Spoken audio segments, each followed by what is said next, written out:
મિત્રો, ઓમ નમઃ શિવાય. આપણે શ્રી રામની મનોવ્યથા, મનોદશા જોઈ રહ્યા છીએ.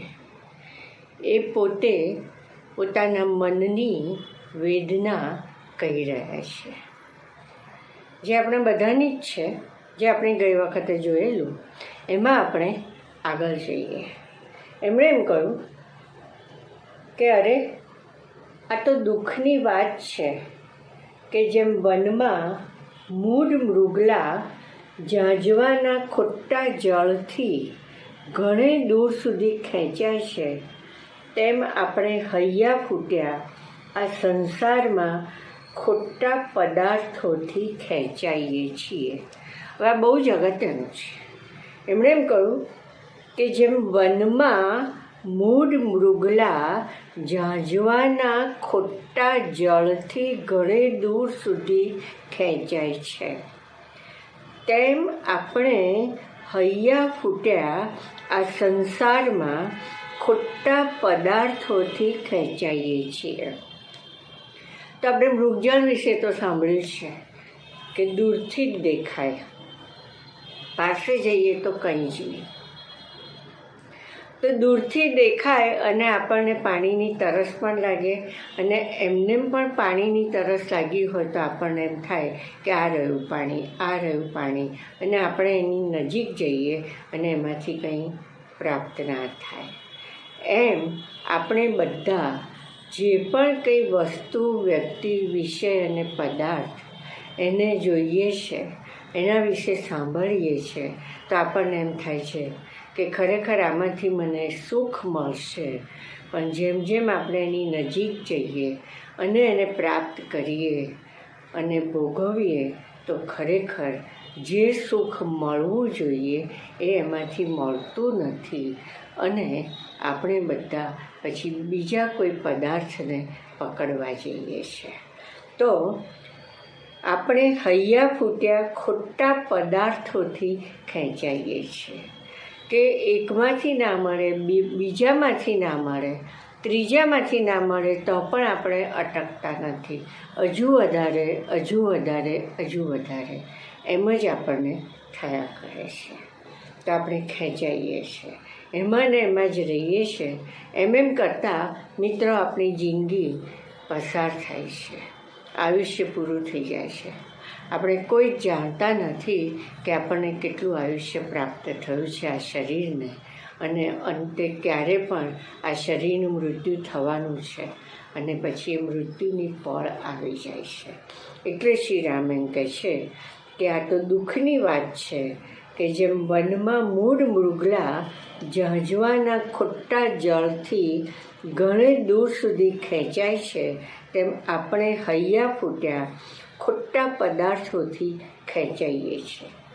આપણને કોઈએ વેચ્યા નથી. આગળ કહે છે કે આપણને કોઈએ વેચ્યા નથી, છતાં વેચાયા જેવા થઈને રહીએ છીએ.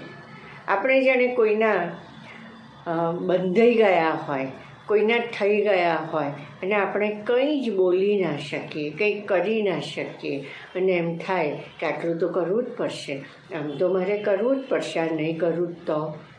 એટલે એમ કહે છે કે આપણે કોઈ વેચ્યા નથી, પણ વેચાયા જેવા થઈને રહીએ છીએ. આગળ આ ઇન્દ્રજાળ જેવું જે છે એમ જાણવા છતાં પણ આપણે સગળા મૂળ બનીને રહ્યા છે. ઇન્દ્રજાળ જેમાં આપણને ગોળ ગોળ ફેરવે અને બધું ચમકતું ચળકતું આપણને લાગે, બહુ સરસ છે, બહુ સરસ છે એમ લાગે, અને આપણે મૂળ જેવા બની જઈએ. ઘડીકમાં આ જોઈએ તો આપણને એમ થાય આ સરસ છે, આ સરસ છે, આ સરસ છે. અને મૂળ એટલે જેને બીજા શબ્દોમાં શુદ્ધ ગુજરાતીમાં કહું તો આપણે બાગા જેવા થઈ જઈએ છીએ.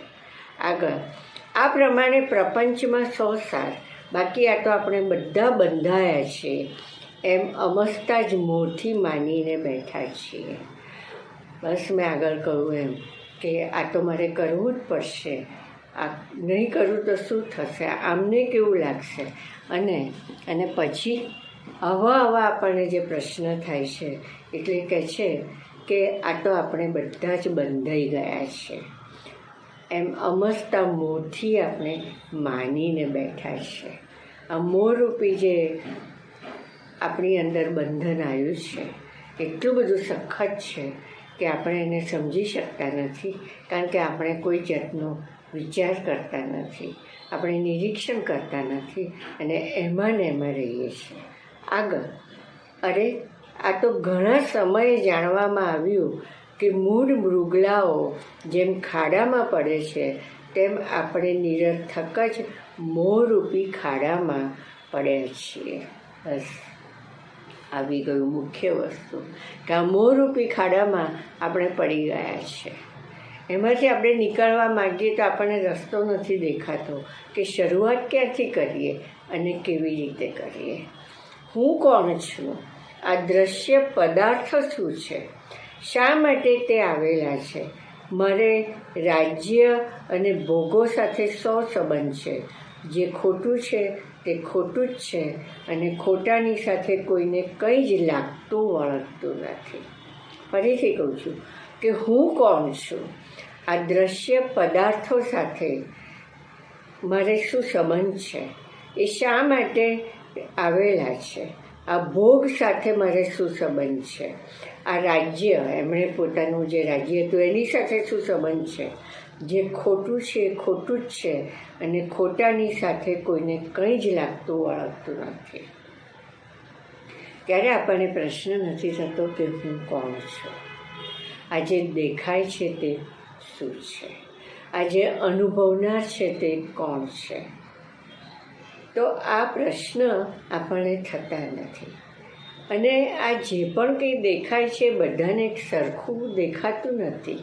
દ્રષ્ટિ એવી સૃષ્ટિ છે, સૃષ્ટિ એવી દ્રષ્ટિ નથી. એક જ પદાર્થ દરેકને જુદો જુદો દેખાય છે. તો આ બધાની સાથે મારે શું સંબંધ છે? આજે જેમાં મને સુખ જણાશે તો 1 કલાક પછી મને નહીં પણ જણાય અને એને ભોગવ્યા પછી તો મને એ પદાર્થને સ્પર્શ કરવાનું પણ મન નથી થતું. તો આ બધું શું છે?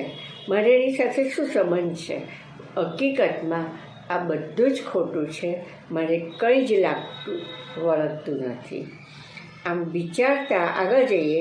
આમ વિચારતા જેમ વટે માર્ગોને નિર્જળ ભૂમિમાં અરુચિ થાય છે તેમ મને સઘળા પદાર્થોમાં અરુચિ થઈ છે. તો આ બધો જ્યારે હું વિચાર કરું છું ત્યારે મને કોઈ જ પદાર્થ જોતાં એને પ્રાપ્ત કરવાની કે ભોગવવાની મને રુચિ ઉત્પન્ન થતી નથી. જેમ વટે માર્ગોને નિર્જળ ભૂમિમાં કે જળ વિનાની ભૂમિમાં અરુચિ થાય છે.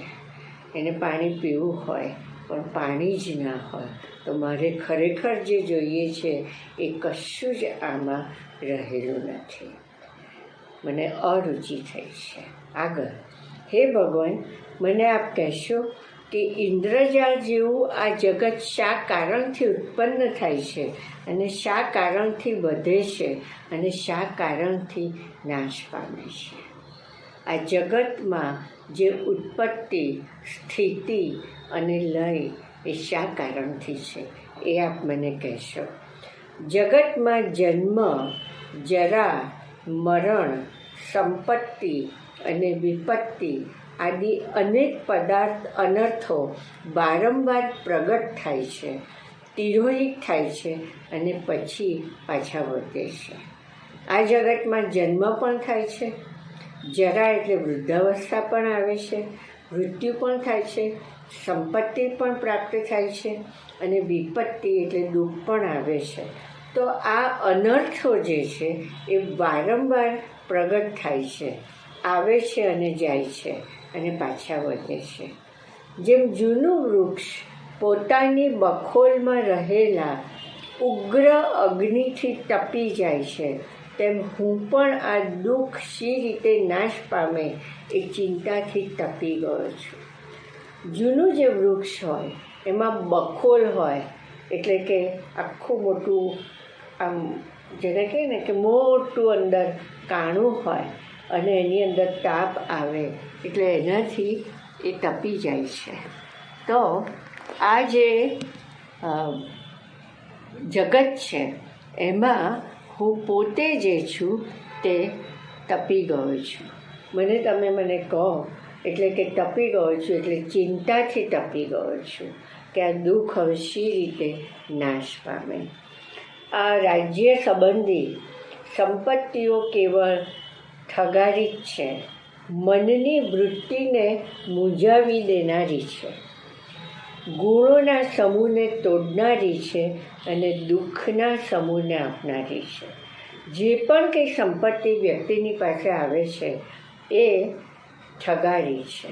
ઠગારી છે એટલે કે આપણી અંદર દુર્ગુણોને વધારે છે, આપણી અંદર પાપની વૃત્તિ એટલે અશુભ કર્મ આપણે કરીએ છીએ કે કોઈ પણ રીતે આપણે વધારે ને વધારે સંપત્તિ પ્રાપ્ત થાય એવા પ્રયત્ન કરીએ છીએ. એટલે મનની વૃત્તિને મૂંઝાવી દેનારી છે. ક્યારે શું કરવું એ ખબર નથી પડતી અને અવિવેક બુદ્ધિ ઉત્પન્ન થાય છે. તે ગુણોના સમૂહને તોડનારી છે અને દુઃખના સમૂહને આપનારી છે. કારણ કે અશુભ કર્મ કરવાથી તો છેલ્લે એનું ફળ તો આપણને દુઃખ જ આવવાનું છે. દરિદ્રતા આદિ વિપત્તિથી પીડાયેલ મનુષ્યને પણ પોતાની પત્ની અને બાળકો આનંદ આપતા નથી તેમ અનેક ચિંતાઓ આપી રહેલ આ જે દુઃખ, આ જે મનની વૃત્તિઓ છે તે આપણને સહેજ પણ આનંદ આપતી નથી. જેમ હાથી વિશાળ ખાડામાં પડવાને લીધે અનેક દુઃખ અને દુર્દશાને ભોગવે છે, તેમ ક્ષણભંગુર દેહાદિકમાં પડવાને લીધે અનેક પ્રકારના દુઃખ અને દુર્દશા વેઠવા પડે છે. તેનો વિચાર કરતાં મને સુખ થતું નથી. હાથી જેમ વિશાળ ખાડામાં પડે છે, કેમ પડે છે કે ત્યાં વિશાળ ખાડા ઉપર પાટિયું રાખ્યું હોય છે, એમાં હાથણીનું એક આમ પાતળું હોય છે અને હાથણીનું પેલું પૂતળું હોય છે અને એને જોઈને હાથી દોડે છે. જેવો દોડે છે અને એની ઉપર જેવો પાટિયા ઉપર પગ મૂકે છે અને ખાડામાં પડી જાય છે, એમાં શરીર જે પ્રાપ્ત થયું છે એ શરીર છે ત્યાં સુધી અનેક પ્રકારના દુઃખ અને દુર્દશા ભોગવવા પડે છે. તો આમ વિચાર કરતાં મનમાં સુખ ઉત્પન્ન થતું નથી. તો આ શ્રી રામની મનોવેદના હતી, મનોવ્યથા હતી, મનોદશા હતી, જે હકીકતમાં આપણા બધાની છે, જેનો આપણે વિચાર નથી કરતા. પણ મિત્રો, આપણે થોડુંક પણ જો આપણું નિરીક્ષણ કરીએ તો આપણી આ જ દશા છે જે એમની હતી અને એમને નિમિત્ત બનાવી અને આ મનની દશા વર્ણવવામાં આવી છે.